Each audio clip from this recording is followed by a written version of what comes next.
zaako nti emmere babadde bagiwadde abagitikudde kuba tebabadde tebalina ssente za kubasasula. Banyonyodde nga bategeeza nti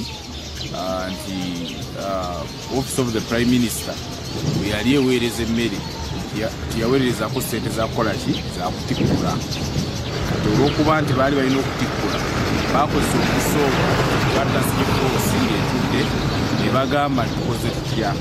Omu n'aleeta ekiteeso tusobola okuddira emmere eyo yennyini kubanga era nayo zibanga ssente abagenda otutikkulira tubawaayo ki ku mmere.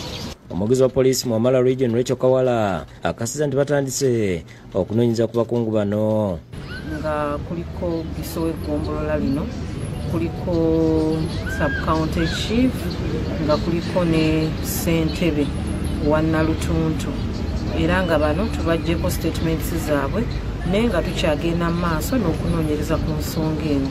Iyo magombolola amalala okugaba emmere kugenze mu maaso wabula nga ku byalo okuli Kyoga mu ggombolola y'e Kamuli abakulembeze okubadde Jane Nabukenya n'abatuuze bagamba nti emmere eno tebamala. Tusinganiddwa wano nga tugabanira abatuuze baffe akawunga naye abatuuze akawunga tekabamaze okusinziira ku bungi bw'abantu ne kiro ze baatuwadde tumaze naye tusanyuse nnyo era tusiimye kubanga bukyalubanga lwa mmindi tubadde tetufunanga ku kintu kifaanana bwe kiti era abatuuze basanyufu nnyo basaba bwongerwa.